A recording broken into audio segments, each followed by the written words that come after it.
Sister framed me. My family believed her and disowned me, but years she ditched her child and ran. Now they. Ryan had spent his entire adult life building something stable. At 41, he had carved out a successful career in logistics, rising through the ranks with sheer persistence and long nights at the office. His hands had once been rough from unloading shipments himself, his back aching from the weight of early responsibilities. But over time, he had transitioned from the warehouse floor to the managerial offices, ensuring the efficiency of an entire operation. His work ethic had paid off: financial security, a respected position, and most importantly, the ability to provide for his wife, Melissa, and their 17-year-old twins, Lucas and Sophie. Melissa had always wanted to be a stay-at-home mom. It was something they had agreed upon even before marriage. She had never envisioned herself in a corporate office or balancing spreadsheet. Instead, she longed for the warmth of home, baking cookies for after-school snacks, decorating the house for every holiday, and being fully present in their children's lives. Ryan had admired that about her. He had loved how devoted she was, how she took pride in making their house a home. For years, they functioned like a well-oiled machine. The kids were raised with love and discipline, excelling in school and extracurricular activities. Their home, a 2-story colonial with a spacious backyard, stood as a symbol of Ryan's hard work and Melissa's careful management. College funds had been secured early on, vacations were planned without financial stress, and from the outside, they appeared to be the perfect family. But perfection was often an illusion. Ryan had missed the signs, at least, that's what he would later tell himself. The way Melissa seemed distant in the mornings, her eyes fixated on her coffee, as if it held the answers to unspoken questions. The way she had stopped greeting him at the door when he came home late, her once warm embraces replaced by a casual nod from the couch. The way she had started dressing differently, putting more effort into her appearance even when she wasn't going anywhere in particular. He had chalked it up to changes over time. People evolved, their routines shifted. He never imagined there was something deeper, something corrosive, happening right under his nose. The twins had also begun to notice things. Lucas, always the more observant one, had once asked, "Dad, why does Mom always seem annoyed when you call her?" Ryan had laughed it off, ruffling his son's hair. "Married life, kid. You'll understand someday." But Lucas had frowned, unconvinced. "It's not just that. She ignores you sometimes. And she's always on her phone when you're talking." Ryan had shrugged, not thinking much of it. Melissa had always been active on social media, keeping up with her book club friends and neighborhood gossip. He assumed it was harmless. Sophie, more introverted than her brother, had picked up on it too. Once, she had walked into the kitchen to find Melissa quickly locking her phone's screen, her expression flustered. "Who were you texting, Mom?" she had asked, feigning casual interest. Melissa had smiled too quickly. "Oh, just your Aunt Claire." Sophie hadn't pressed further, but the unease had settled deep. Ryan's long hours at work, the very thing that had built their stability, had also created distance. He had prided himself on being a provider, on ensuring his family never had to struggle, but in doing so, he had unknowingly left cracks in his marriage, cracks Melissa had quietly begun filling elsewhere. What he didn't know, what he wasn't prepared for, was just how deep the betrayal ran. Their seemingly happy life, built on years of sacrifice and trust, was about to unravel in ways he could never have anticipated. Ryan first dismissed the changes in Melissa as nothing more than a phase. Everyone went through them. People changed, developed new interests. That was normal, right? But something about the way she changed felt different. It wasn't gradual, like most things in marriage. It was sudden, abrupt, like a switch had flipped overnight. Melissa, who once found comfort in home life, had become obsessed with fitness. She joined a new gym across town, not the small one near their neighborhood where she used to go occasionally. At first, Ryan was happy for her. She had mentioned wanting to focus more on her health, and he fully supported that. But as the weeks passed, it became obvious that fitness wasn't just a hobby for her, it was an obsession. She started buying expensive workout gear, leggings, sports bras, fitted tank tops that clung to her body in ways she had never seemed to care about before. Packages from high-end athletic brands arrived at the doorstep almost weekly. She spent more time shopping for gym outfits than she did sitting at the dinner table with her family. Then there was the gym itself. She would leave early in the morning, claiming she needed to get a head start on her workout. On weekends, she would spend hours there, sometimes returning home sweaty and exhausted, other times looking perfectly refreshed, as if she hadn't worked out at all. "Why don't you go to the gym closer to home?" Ryan had asked once, not out of suspicion but genuine curiosity. Melissa had barely looked up from her phone. "Because this one has better equipment. And better classes." She never mentioned the people. Never mentioned the trainers. Never mentioned why she suddenly felt the need to spend half her day there. Ryan began noticing other things too. She started dressing differently. Not just gym clothes but everyday outfits as well. Melissa, who once wore simple jeans and sweaters, now preferred fitted dresses, stylish blouses, heels. She got her hair done more frequently, her nails always polished to perfection. There was a newfound confidence in the way she carried herself, but there was also distance, something cold, detached. She stopped waiting for Ryan to come home from work. The routine they had for years, him walking through the door, her greeting him, the kids catching him up on their day, was gone. Now, he would come home to an empty living room, the sound of music playing upstairs, or worse, silence. Dinner became an afterthought. Melissa would either eat before he got home or claim she wasn't hungry. The family dinners that once defined their household were falling apart, and Ryan was the only one who seemed to notice. At first, he tried to rationalize it. She was just busy. Maybe she was stressed. Maybe she was going through something she didn't know how to talk about. But then she started skipping out on family events. She missed Sophie's soccer games. Games she had once cheered at from the sidelines, shouting encouragement even when Sophie barely touched the ball. Lucas's science fair came and went without her stepping foot in the school. "Mom's not coming?" Lucas had asked, his voice laced with disappointment as he stood in front of his project, waiting for his turn to present. She got caught up, Ryan had lied, forcing a smile. Caught up in what, exactly?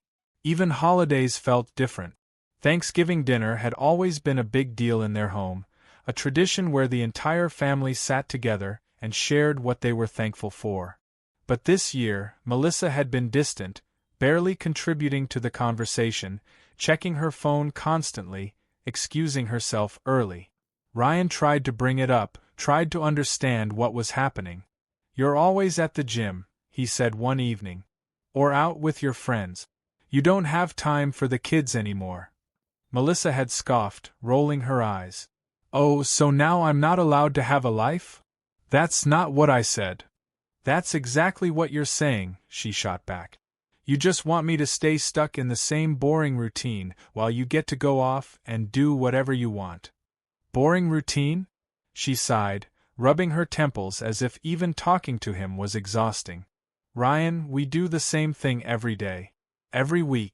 Nothing ever changes. And I'm just supposed to sit here and be okay with that." For the first time, Ryan felt something more than just concern. He felt humiliation. She was talking about their life, their marriage, like it was some kind of prison. Like everything they had built together wasn't worth anything. He wanted to argue, to defend himself, to remind her that the only reason they had a stable life was because of the years he spent working his way up, making sure they never had to worry about money. But something about the way she looked at him stopped him. It wasn't anger. It was indifference. Ryan had always believed that when people fell out of love, it was loud, explosive, shouting matches, doors slamming, words thrown like daggers. But sometimes, love didn't end with fire. Sometimes, it just faded like a candle burning out, leaving nothing but cold wax behind. Melissa didn't even fight with him anymore. She didn't argue. She just checked out. It was Lucas who finally said what Ryan had been too afraid to acknowledge. "Mom doesn't want to be here anymore," his son had muttered under his breath one evening when Melissa left for yet another girls' night. Ryan had stared at him, shocked. "Lucas, don't say that." Lucas shrugged, eyes fixed on the table. "It's true." Sophie, sitting across from them, remained silent. But the way she clenched her fork, the way she kept her head down, told Ryan she felt it too.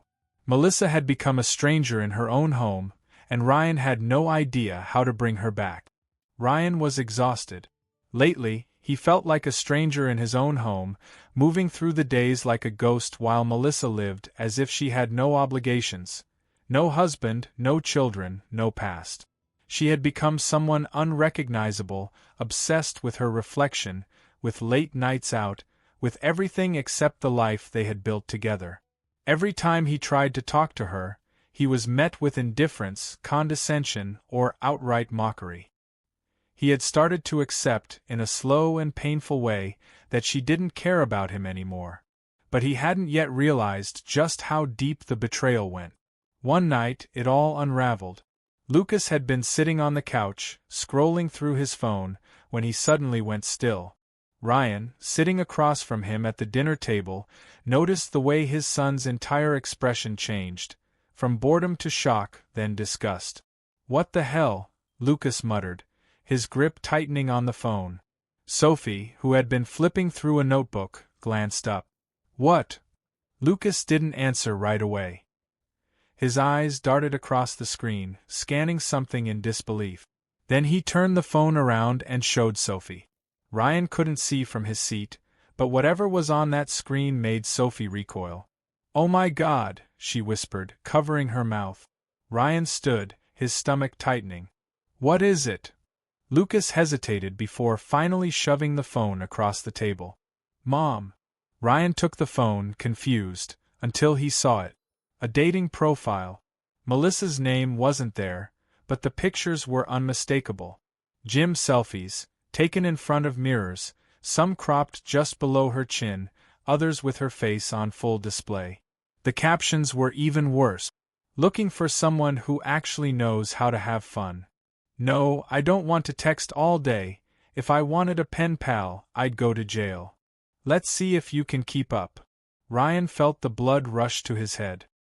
His hands shook as he scrolled through the profile. The bio. The photos. The absolute shamelessness of it. His wife, had been parading herself online like some single 20-something looking for cheap thrills. Lucas' voice was tight with anger. "She's disgusting." Sophie had her arms crossed, her face pale. She didn't even try to hide it. Ryan's breath was shallow. His mind screamed at him to calm down, to think rationally, but he couldn't. He felt humiliated in a way he never had before. His son had found this.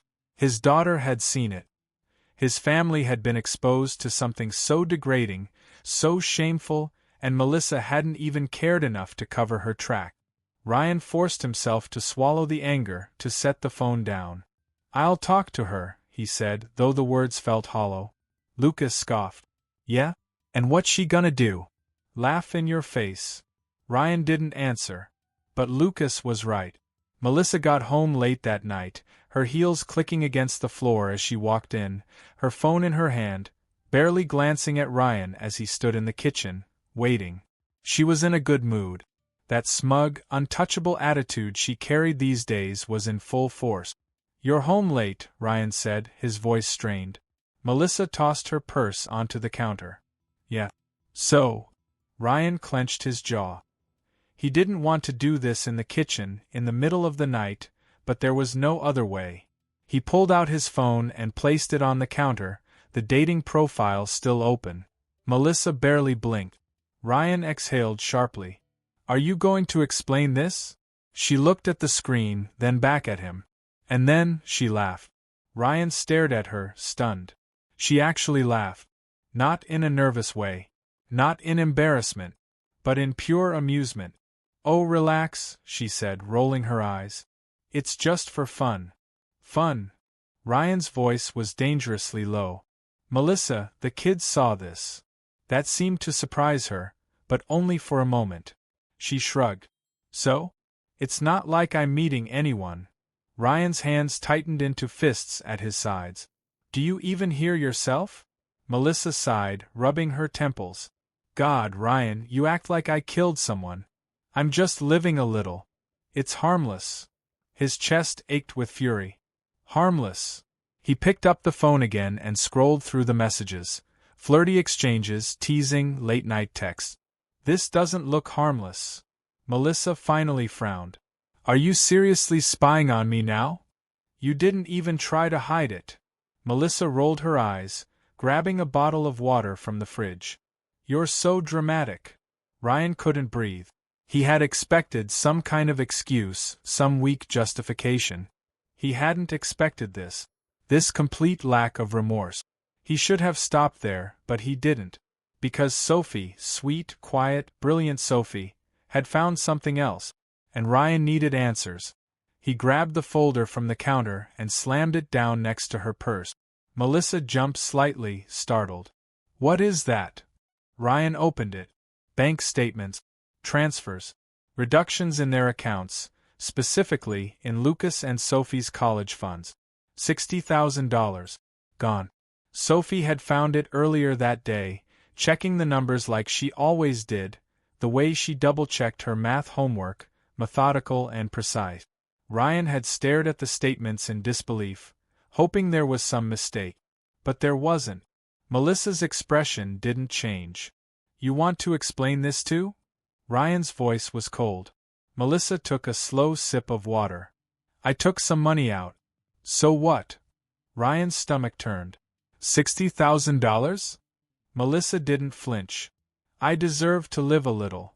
The way she said it, so matter-of-fact, as if it was the most reasonable thing in the world, made Ryan feel sick. That money was for the kids. They can take out loans, she said, shrugging. It's not a big deal. Ryan felt like he was going to break something. Not a big deal? You stole from your own children. Melissa groaned, rolling her eyes. Oh my God, Ryan, stop being so dramatic.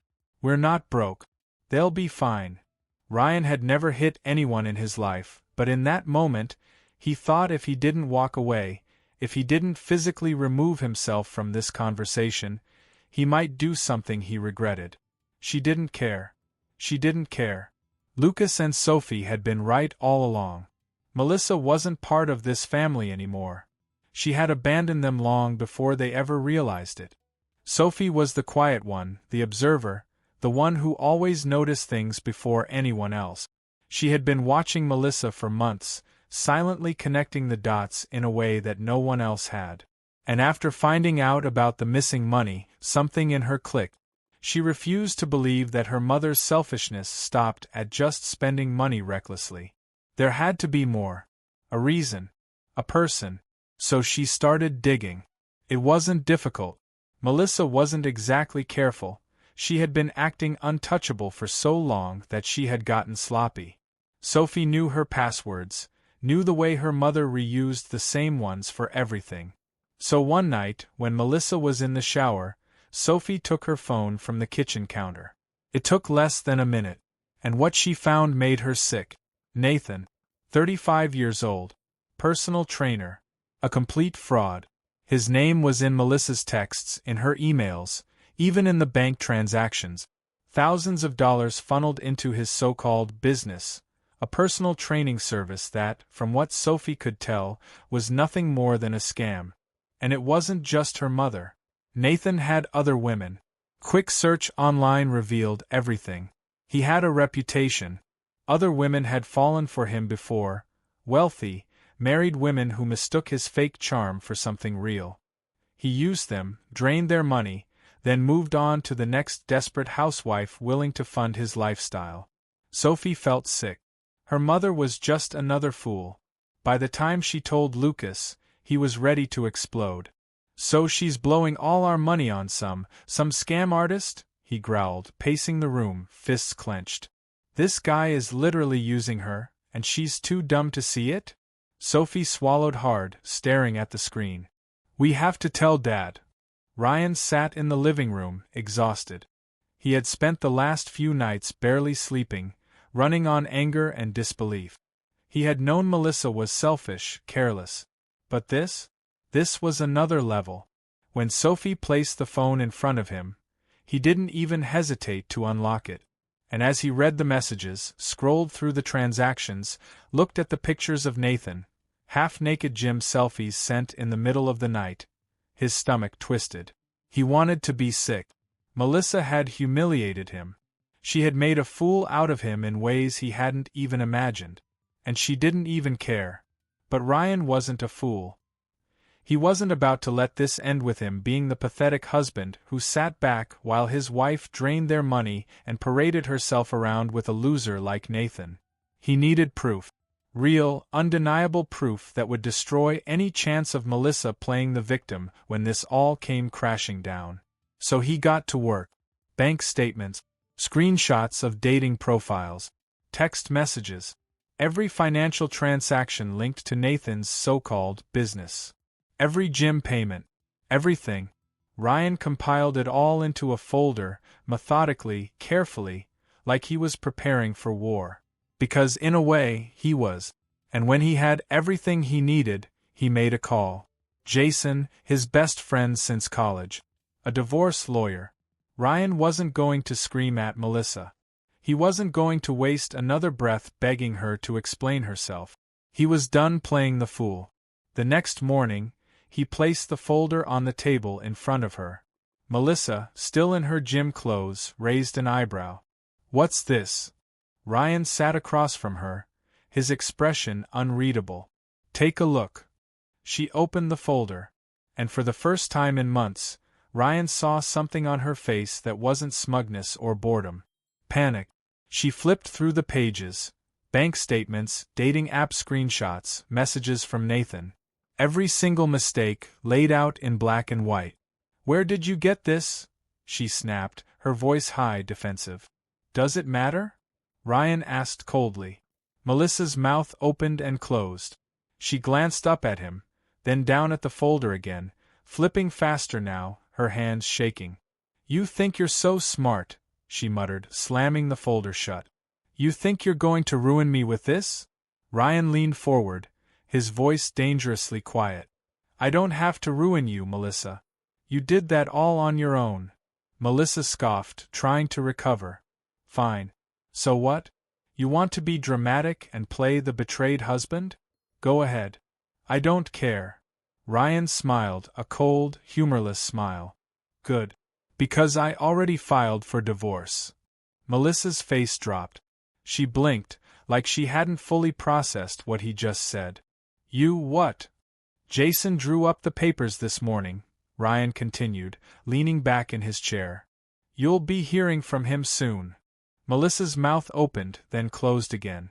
"You can't just—" "I can," Ryan cut in. "And I did." For the first time, Melissa looked scared. This wasn't like before. Ryan wasn't just mad. He wasn't arguing. He was finished.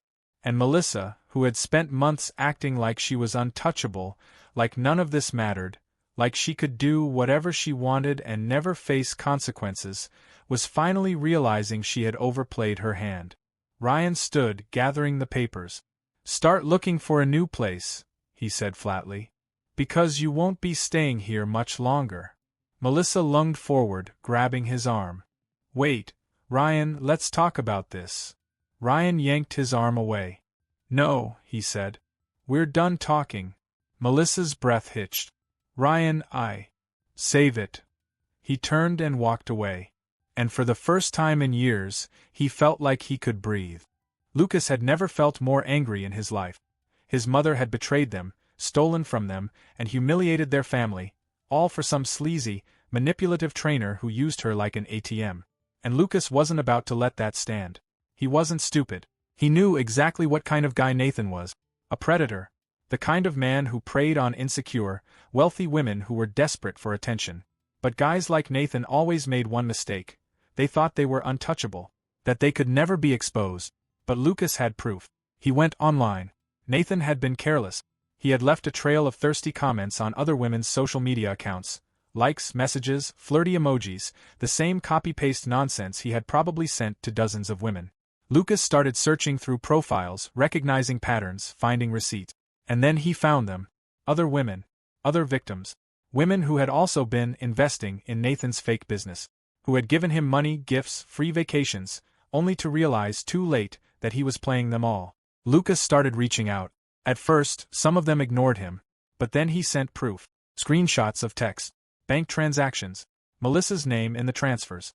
And that was when everything exploded. The women, furious, humiliated, began talking to each other. Sharing stories. Comparing timelines. Realizing they had all been scammed. And just like that, Nathan's entire scheme unraveled. It started online, posts, comments, women warning others about him. Then, in real life, one of his clients, a woman who had given him nearly 20 grand, showed up at his gym and screamed at him in front of everyone. Another posted every single text message he had ever sent her, tagging every fitness group in the city. The gym fired him. His clients dropped him. His reputation collapsed overnight. And then came the final humiliation. Melissa. She had been so sure she had won. Even after Ryan filed for divorce, she had convinced herself she would land on her feet. She thought she was too smart to lose. She still had Nathan, after all. She still had her exciting new life. Until she didn't. The night it happened, she had gone to surprise him. Dressed up, hair perfect, makeup flawless. She had texted him earlier, but he hadn't responded, which was odd. Normally, he answered instantly. She should have known. When she arrived, the front door wasn't locked. She stepped inside, calling his name, excited, smug, completely unaware. And then she heard it. Laughter. A woman's laughter. Melissa froze. She followed the sound to the bedroom, her heart pounding. And when she opened the door, it was worse than she could have ever imagined. Nathan wasn't just with another woman. He was with two. Melissa screamed. The women, startled, shouted back. Nathan tried to cover himself, stumbling over his words. "Babe, wait, I can explain." But Melissa wasn't listening. She lunged, swinging at him, cursing, screeching like a woman possessed. The other women started laughing. And worst of all, someone was recording. Melissa's public meltdown, her rage, her sobbing, her absolute humiliation, was caught on video by a neighbor who had heard the commotion. The video went viral in their town. People shared it, mocked her. And suddenly Melissa, who had once walked around like she was better than everyone else, was the town joke. Her former friends, the same women she had partied with, bragged to, looked down on other moms with, abandoned her. They wouldn't even answer her calls. And then, just when she thought it couldn't get any worse, it did. The divorce was brutal. Ryan had every receipt, every text, every stolen dollar. In court, Melissa tried to play the victim. Tried to cry. To blame Ryan for being a boring husband. But then Ryan's lawyer, Jason, stood up and laid out every single detail. The judge didn't even hesitate. Melissa was ordered to pay back the stolen college funds, with interest. She was denied alimony. And worst of all, she lost custody. Lucas and Sophie didn't want her. And the judge saw right through her lies. Melissa begged, pleaded, cried. But it didn't matter. Ryan got full custody. Melissa got nothing. She moved into a tiny, run-down apartment, far from the life she had once flaunted. Her bank account? Drained. Her friends? Gone. Nathan? He had disappeared the second his life fell apart. She was alone. And for the first time, Melissa truly understood what she had done. She had thrown everything away. Her marriage. Her kids. Her reputation. Her future. And the worst part? No one cared. Ryan had always thought that if his marriage ever ended, it would destroy him. That losing the woman he had spent decades with, the mother of his children, would leave a void in his life that could never be filled. But as the months passed, as the legal battles ended, and as Melissa faded into the background, Ryan felt something he hadn't in years. Relief. Melissa was gone, and the house, their house, was his. The same house she had once treated like a prison, a place she couldn't wait to escape from, was now a home again.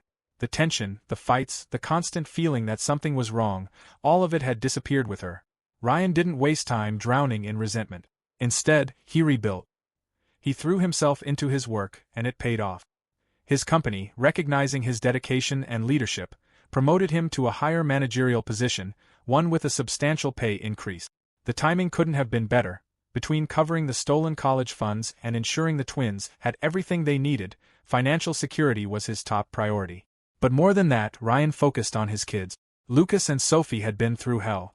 They had watched their mother betray their family, steal from them, lie to their faces. But instead of letting it ruin them, they had risen above it. Lucas, always sharp and determined, threw himself into his studies and sports. His hard work paid off.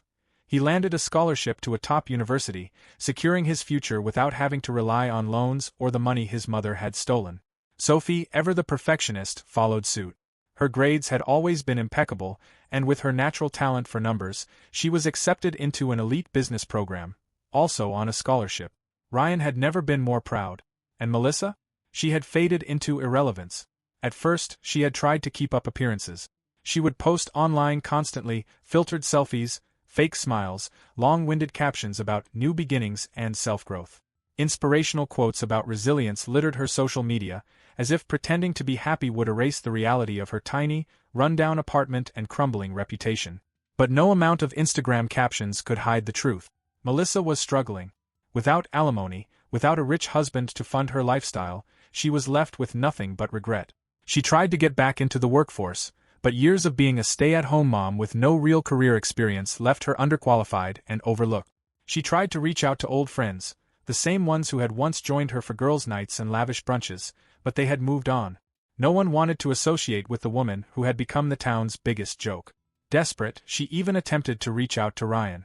The texts were pathetic. "I think we should talk. We had something real once, didn't we? I miss the way things used to be." Ryan never responded. She had made her choices, and he had made his, because Ryan had moved on. And this time, with someone who actually deserved him. Her name was Claire. 38, a teacher, kind-hearted and patient. He had met her through a coworker, and their connection had been effortless. Unlike Melissa, Claire didn't play games. She wasn't obsessed with appearances, with validation from strangers, with chasing some shallow fantasy. She was genuine. More importantly, Lucas and Sophie actually liked her. From the very beginning, Claire made it clear that she wasn't trying to replace their mother. She didn't push, didn't try to force a bond. She just cared. And after everything they had been through, Lucas and Sophie respected that. For the first time in years, Ryan felt like he had peace. And Melissa? She had nothing. No money. No family. No legacy. Just an Instagram feed full of fake happiness and empty words. Because in the end, that was all she had left. Some people destroy their own lives chasing a fantasy. And the best revenge? Moving on. And living well.